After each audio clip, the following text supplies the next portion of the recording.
هاشمية. كيف رأيت هذا المشهد؟ كيف تصفه شيخ برجس؟ أصف هذا المشهد، هذا مشهد عظيم جدا ودائما يتكرر، وهذا الأردنيين هذه طبيعتهم وهذا فرحهم، لأن الحسين هو ابن كل أردني وابن جلالة سيدنا قائد الوطن، وكلنا نحب الحسين ونحب الهاشميين من بداية من أيام الاستقلال. أنا أريد أن أتحدث عن الاستقلال. بداية كان الاستقلال هو العيد الأول من زمان إمارة المملكة الأردنية الهاشمية حتى يومنا هذا الاستقلال الذي شعر به الأردنيين الفخر والكبرياء والشموخ والعنف، لأنه استقلال، لأنه جاء هذا الاستقلال بالرغم من الانتداب البريطاني ووجود القادة الإنجليز كانوا قائد الجيش وجميع قيادات القوات المسلحة في القيادة العامة كلهم من البريطانيين، ولكن الملك المؤسس الشجاع العالم استطاع أن ينتزع من الاستعمار البريطاني استدعاء الاستقلال، وكان هذا أكبر وأفضل الأعياد في تاريخ المملكة الأردنية الهاشمية، أول أعياد الأردنيين. وبعده في هذا زمان الملك الشهيد المؤسس رحمه الله، وبعدها العيد الثاني كان تعريب الجيش العربي عندما استولى جلالة الملك الحسين تولى العرش، قام بنفس الطريقة بتعريب الجيش العربي بالرغم من القائد العام وجميع قوات القيادة في ضباط القيادة العامة كانوا من البريطانيين، ولكن الملك الشجاع الجسور في ذلك الوقت أصر على أن ينتزع يحول قيادة الجيش من الإنجليز إلى العرب، وكان ذلك في أيام الحسين طيب الله ثراه. نعم سعادة الشيخ، يعني اليوم مضارب الهاشميين كانت عامرة. جلالة الملك كان واضح في الكلمة عندما قال مضارب الهاشميين عامرة بوجودكم، وعندما قال أنه اليوم نفرح بالحسين وفرحتنا بتكمل بوجودكم. الآن دعنا نتحدث عن هذه المضارب. ما الذي تمثل هذه المضارب كأحد الشخصيات التي عاشت وعايشت هذه المضارب؟ نعم يا سيدي ستي، هذه المضارب عامرة منذ زمن الإمارة. هذه عادة الهاشميين والأردنيين المحبين للنظام الهاشمي وجلالة الملك والأمير الحسين، الأمير الدمثي الخلوق اللي لا يجبرك غصبا عنك أن تحبه، مجرد أن تجلس معه وتسمع كلامه فيه عزة وكرامة وشموخ. وفعلا كل بيت أردني في عرس، لأن الأردنيين يشعروا أن سمو الأمير ابن جلالة الملك قائد الوطن ابن لكل أسرة أردنية، والأفراح تشاهدها بالشارع، يوزع الحلوى والناس فرحانة بعرس سمو الأمير. وهذه عادة الأردنيين الطيبين المحبين لوطنهم ومحبين لمليكهم ومحبين لعروبتهم.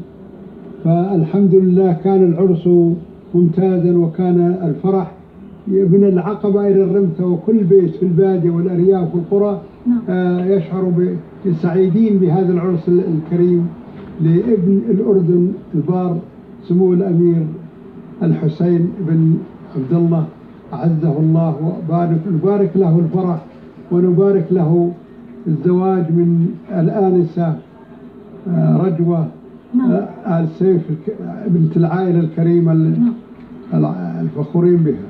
يعني الشيخ برجس نتحدث عن ابن البار كما تحدث سمو ولي العهد، كان في زيارة قرابة قبل أسبوعين إلى بيتك. ماذا يعني ما الذي دار في هذا اللقاء ما بينك وما بين سمو ولي العهد؟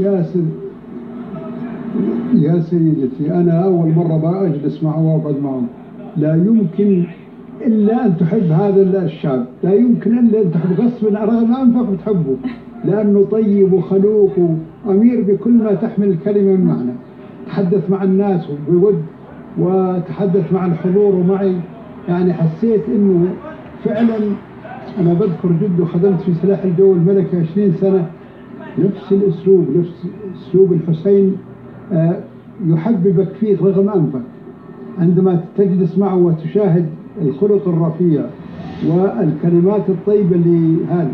وكنا نتابع دائما مع الجيش ومع سلاح الجو ومع طيار هليكوبتر أنا شفته وهم يدلقوا الماء على راسه أيام تخرجوا بأخذوا جناح الطيران. وهذا الأمير يأسرك بمجلسه، يأسرك في كلامه، يأسرك في طيبته وكبرياءه وشموخه الذي المتواضع. نعم، يعني على الرغم من الكبرياء والشموخ لربما أيضا هناك البساطة سعادة الشيخ. وعندما نتحدث عن البساطة في العائلة الهاشمية وهي كانت واضحة وجلية من خلال حفل مأدبة العشاء الذي أقامه جلالة الملك للشخصيات. وبالتالي الآن أنت كنت حاضرا وعاصرت العائلة الهاشمية على مدار عقود. نتحدث الحسين، نتحدث جلالة الملك عبد الله الثاني، نتحدث أيضا سمو ولي العهد. نريد منك تفاصيل أكثر حول هذه العائلة، ما عشته معهم، العلاقة كيف كانت وكيف بنيت، البساطة التي تحدثنا عنها منهم في التعاطي كيف تبدو؟ أنا ضابط في سلاح الجو الملك الأردني من 47. ذهبت إلى كلية الطيران في مصر والكلية الحربية ومن ثم عدنا. وبال58 تعرفنا على الحسين. الحسين لما تيجي تسمع يعني لا يمكن إلا أن تحب الحسين، لأنه كان يشعرك أنه أخوك أو أبوك، متواضع ودود محب، يعرف ضباط سلاح الجو بالاسم كلهم وينادي كل واحد منهم باسمه. وكان يزور سلاح الجو تقريبا كل يوم مرة.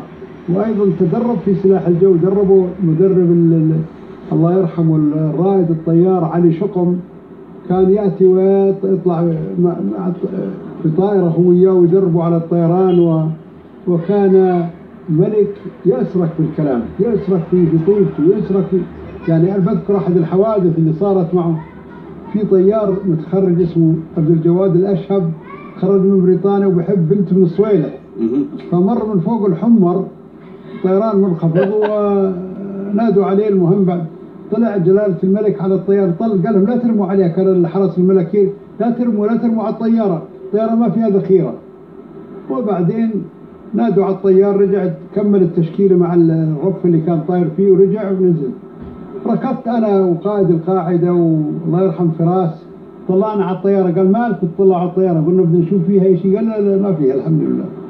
فقال شو في؟ قلنا له أنت كنت على، قال الحمر وين بتيجي؟ أنا ما بدي الحمر. وين كنت؟ قال أنا كنت فوق صويلح، مريت في بنت أحبها ومريت، قالت لي مر خلنا نشوفك بالطيارة. المهم اجى جلالة السيد العصر استقبلناه، شو القصة؟ قلنا له والله يا سيدي القصة كيت هذا بحبني، وقالت له مر خليني اشوفك بالطيارة. المهم قال لي اجى الحسين يا عبد الجواد شو قصتك؟ قال له يا سيدي هيك اللي صار. قال بتحبها بدك تتجوزها؟ قال نعم يا سيدي. قال ليش ما تتجوز؟ قال بنحوش يا سيدي، يعني بنلم. لا طلع على قائد سلاح الجو، انا ما سمعتها ذلك الوقت شو قال له. بعد اسبوع بدوا يأسسوا له عبد الجواد الاشهب، اتري جاي لقائد سلاح الجو اللواء صالح الكردي، قال له جوزه على حسابي انا، على نفقتي انا.